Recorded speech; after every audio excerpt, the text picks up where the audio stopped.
We begin today's show with an explosive story of two Chicago police officers who blew the whistle on a gang of their colleagues after they discovered they were demanding bribes from drug dealers in the housing projects of Chicago, arresting their rivals and blocking any internal investigations into their actions. The two whistleblowers, Shannon Spaulding and her partner, Danny Echeverria, spent 5 years working with the Chicago Police Department and the FBI in their case, only to be sidelined, outed as informants, threatened, and eventually forced out of the police department.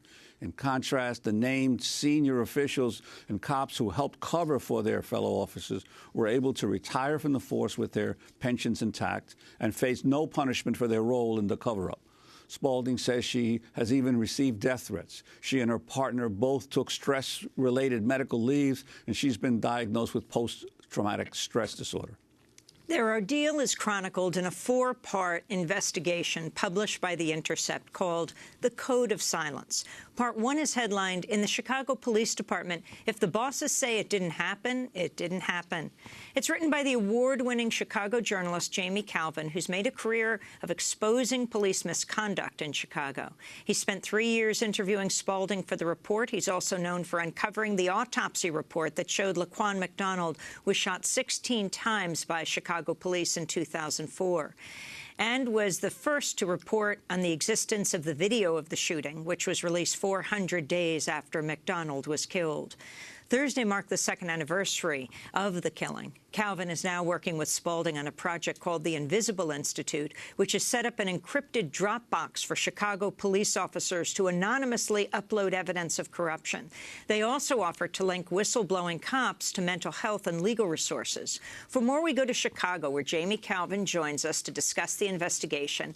And we're joined by the whistleblower at the center of his story, Shannon Spaulding. We welcome you both to Democracy Now! Jamie, let's begin with you. Lay out this story. So this is really a Serpico saga for our time of two narcotics officers who undercover a massive criminal enterprise, as your setup said, in high-rise public housing in Chicago during its last decade of existence. It's all been demolished now. So the scene of the crime has essentially disappeared. They make conscientious efforts to bring this criminal activity to the attention of their superiors. They're blown off, ultimately go to the FBI and provide information. It's not conclusive information, but grounds for investigation. They then are detailed to work undercover with the FBI and pursue this investigation for a number of years, are at the point of breaking the case wide open when they are outed within the department and have since suffered constant retaliation. I think part of what is really important about this story is what it illustrates about the nature of the Code of Silence. You know, I think the common understanding of the Code of Silence is it's a kind of peer-to-peer phenomena of the rank and file. We're in the foxhole together. You've got my back. I've got mine. Nobody likes a tattletale. There certainly is that dimension within police culture. But what's so striking about this story is that the retaliation against these officers is ordered by high-ranking supervisory officials within the department. So it's really a story in great detail of how the Code of Silence operates at the center of the Chicago Police Department. Well, Jamie, about this issue of retaliation being ordered at high levels, how was that documented in the lawsuit? And also, the city settled for $2 million before there was a trial. Could you talk about the tactic of the city of settling the suit? Right. So there was in the midst of this ordeal, the two officers, Shannon and Danny, brought a whistleblower lawsuit, really an employment suit, hoping above all to be protected from further retaliation. It only compounded and intensified the retaliation at that point. There are a number of allegations in the lawsuit, and the Intercept piece links to all the underlying legal documents. But, you know, supervisors, the commander of narcotics, the chief of organized crime, made it clear that they did not want these officers working in units that they controlled. They went so far in one instance of really delivering a threat, and paradoxically, the threat was conveyed by the chief of internal affairs, who's charged with investigating this sort of thing, a threat against their personal safety. You know, I believe the quote was, if they call for backup, it's not coming.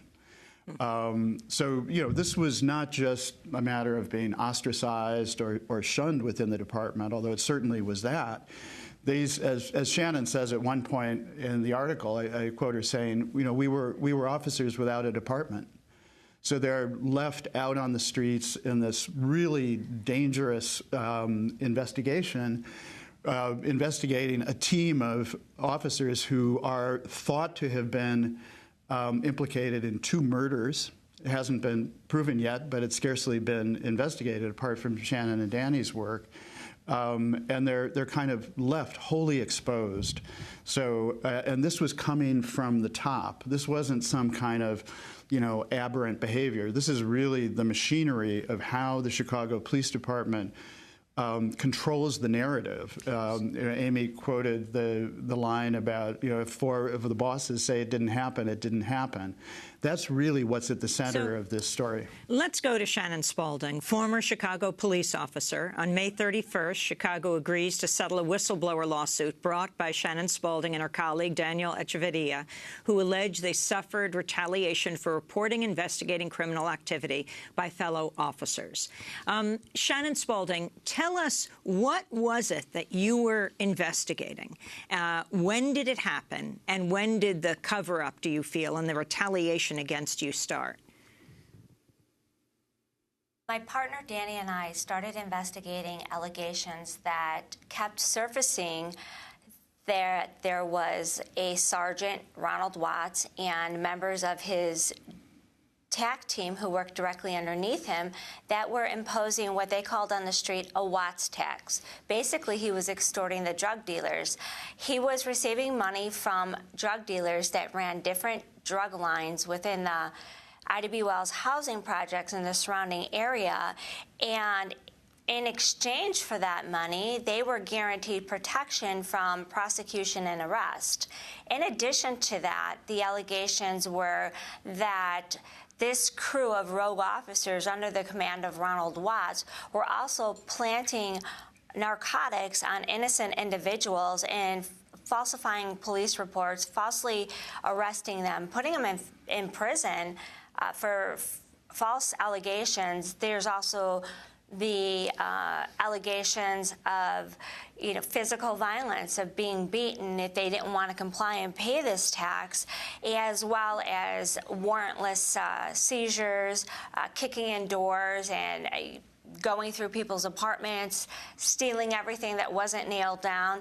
And the allegations kept being repeated over and over again from every individual that we would do intelligence debriefings with, along with our confidential informants. And I think you said, when did the retaliation begin on this investigation? We began to investigate it and brought it to the FBI in 2006. We were not officially assigned with our department to work with the FBI at that time. We were doing this on our own time.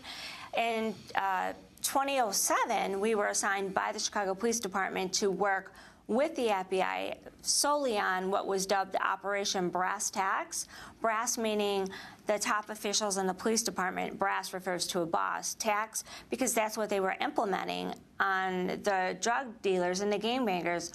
It was about, I believe it was 2010, August of 2010, when I realized that our identity had been compromised and that we were now out in the open. This was supposed to remain a strictly confidential investigation, and it was imperative that our identities not be revealed because the targets of this investigation were officers and bosses, and we didn't know how far up the chain it would go, which meant that they had access to all of our personal information, where we lived, our children, anything that they wanted, which made us very vulnerable. So to expose our identity is basically throwing us to the wolves. These targets could now know who we are, what we're investigating, and you have to remember, these are police officers. They know what they did. And now they know we know. And that, with that comes the implication of federal prison time, losing your job, losing your livelihood. That makes us targets and makes it very dangerous for us to work. Well, I want to turn to Janet Hanna, a 20-year veteran of the Chicago Police Department. She says she witnessed the harassment of you, Shannon, and your partner, Danny Echeverria. On one occasion, Hanna said she overheard a sergeant warning you about her own safety. This is Hanna telling NBC Chicago's Phil Rogers what she overheard. That she better wear her bulletproof vest. She may go home in a casket, and he doesn't want to have to call her daughter and tell her that she's gone. And that was because she would be in danger from bad guys and they wouldn't protect her from the bad guys, or she'd be in danger from her fellow officers? Both. What about that? What kind of retaliation did you feel when you were still working there? Oh, the retaliation was horrific. I actually felt so anxious walking into work every day because once I filed the whistleblower lawsuit, I am now working for the defendants of my lawsuit. So can you just imagine what that was like? I felt like I was walking into the lion's den with a stake around my neck every single day. And I recall that incident. That incident is just burned into my memory.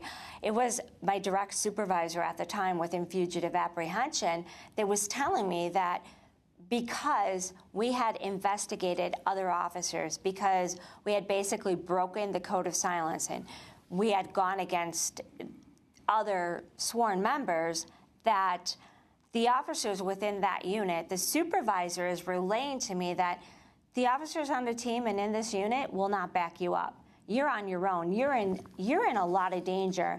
And he went so far as to say, you're going to end up in a box, and I'm going to be the one knocking on the door and telling your daughter you're coming home in a box.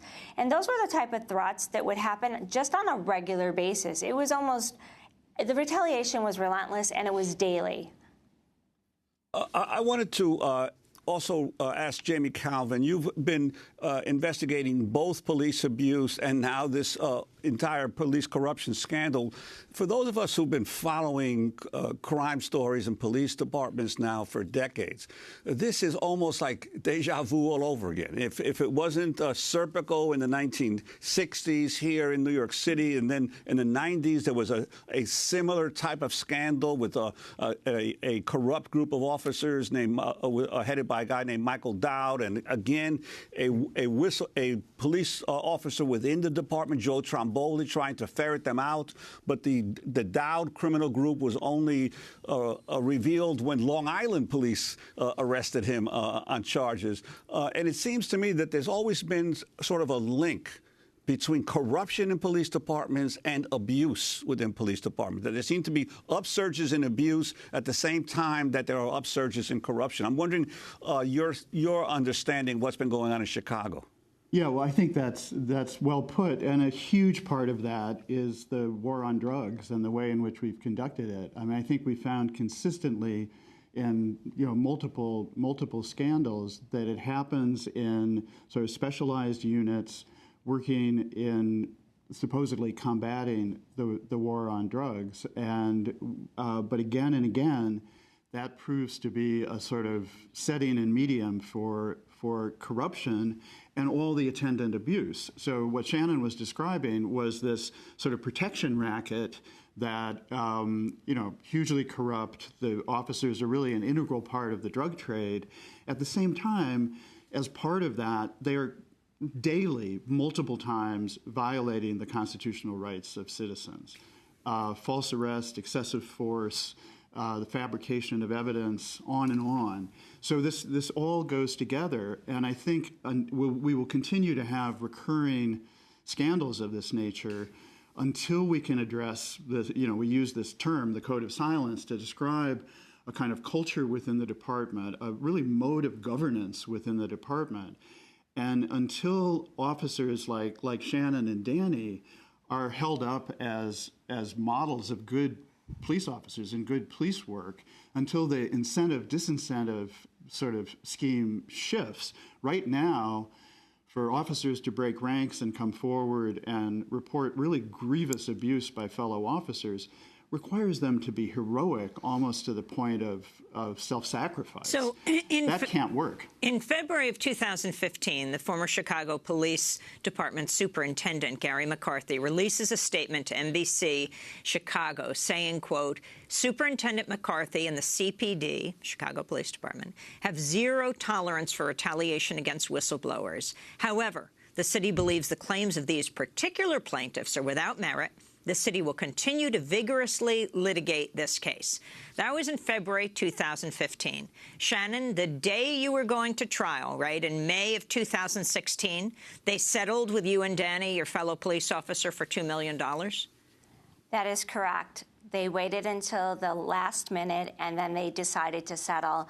And I personally believe that's because they did not want me getting on the stand and telling everything that I know about how the operation within the police department really works. And they didn't want that on public record. So they would rather settle than have me expose all of their dirty laundry in a courtroom. How much money were you talking about, by the way, when it came to what these officers were doing? Oh, we'll never have a final count, but, the range varied. We got information that some of the drug lines would pay a couple $1,000s a week. We had several sources say that one of the biggest dope lines that was run in the city of Chicago was named Obama, and they would pay as much as $50,000. So it depended on the drug dealer, the amount of money they were bringing in, the amount of protection that they would need, how many locations they were running would vary. It was really a criminal enterprise. It was a complete business, a criminal business. Has anyone been prosecuted? Ronald Watts, Sergeant Ronald Watts, and Khalat Muhammad pled guilty, and they served their sentences in federal prison. I believe it was 18 and 22 months. Sergeant Ronald Watts doing 22 months, and I believe Khalat Muhammad did 18 months. And Jamie Calvin, you were interviewing these officers off and on for several years before you actually were able to the Intercept story came out. Could you talk about the difficulties in getting this story out? Yeah, so this is a complicated story for a journalist to figure out how to bring to the public. When an Edward Snowden comes to us with a treasure trove of documents, we know what to do with that sort of whistleblower. When somebody like Shannon and her partner Danny come with a compelling story that they have, that's cost them, and they've taken great risks to tell, but by the nature of the story, it can't be fully corroborated. You can't, double source. Other people who were in the room for various conversations won't talk to you. And it's fundamentally a story about the Code of Silence, which we should really call by its true name, which is official lying, concerted, sustained lying by high officials. The question of how to tell that story in a way that is consistent with journalistic ethics and standards of rigor and care, I struggled with that and found ultimately with The Intercept a great, partner in bringing this story out. And where the story sort of ends, and I urge people to go to the Intercept site and read it. It really, partly because of Shannon's great storytelling ability, it reads like a novel. But it ends at a point where I want to leave the reader with a question, which is, if Shannon and Danny are telling the truth, and you've read this long story, you can make your own judgments about credibility. If they are telling the truth, then a whole array of high officials are lying, and lying in concert. So the story really ultimately hinges on arriving at that question, and that question remains open for the city of Chicago. The settlement of the case did not resolve the issue of Shannon's case, did not resolve the issues raised by the case.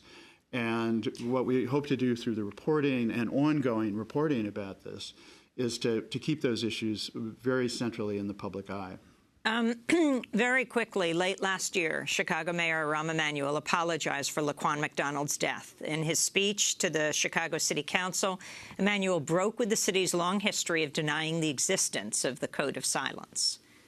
As we move forward, I am looking for a new leader of the Chicago Police Department to address the problems at the very heart of the policing profession.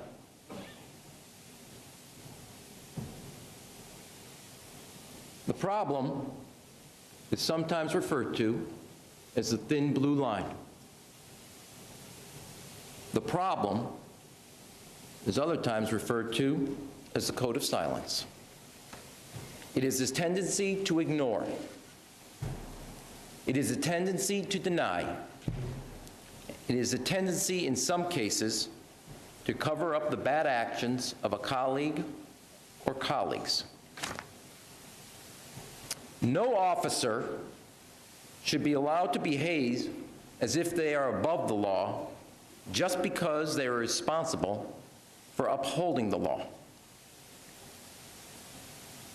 Permitting and protecting even the smallest acts of abuse by a tiny fraction of our officers leads to a culture where extreme acts of abuse are more likely, just like what happened to Laquan McDonald. This comes as Thursday marked the second anniversary of the death of Laquan McDonald, fatally shot by Chicago police officer Jason Van Dyke in 2014.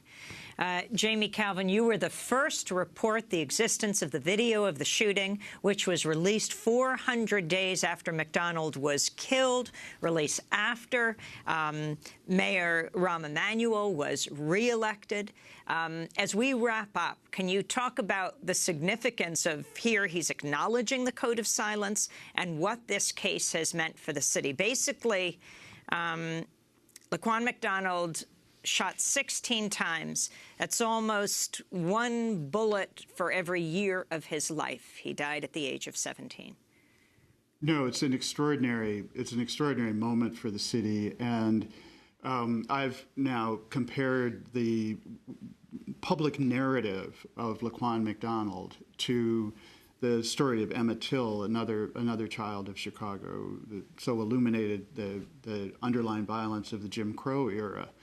The revelations about Laquan McDonald, not simply the atrocity of his death, but the institutional response after, which is really a classic illustration of the Code of Silence as control of the narrative. You know, the suppression of evidence, the intimidation of witnesses, fabrication of reports. That now has become a sort of framing narrative in Chicago and caused a political earthquake, changed the landscape of the city. So we have, amid all of the sort of bad news and all the disclosures of wrongdoing and corruption within the department, I think it's important to emphasize that as a consequence of the McDonald tragedy, there's an historic opening in Chicago for really meaningful police reform. The language quoted from the mayor, that was one of the mayor's better moments, acknowledging the existence of the Code of Silence. And so there really is going forward, I believe, a kind of irresistible momentum towards reform. But it's a big challenge. It's going to be a long slog, and only by addressing the culture within the department that we refer to as the Code of Silence will change, really be meaningful and endure. We can make all sorts of changes in institutions, tweak procedures, but culture will always trump procedure. Jamie Calvin, we want to thank you for being with us. We will link to your series, Code of Silence, at democracynow.org. And Shannon Spalding, thank you for your bravery and for speaking out here today on Democracy Now!, former Chicago police officer, whistleblower, featured in the series. She says she suffered retaliation for reporting and investigating criminal activity by fellow Chicago officers.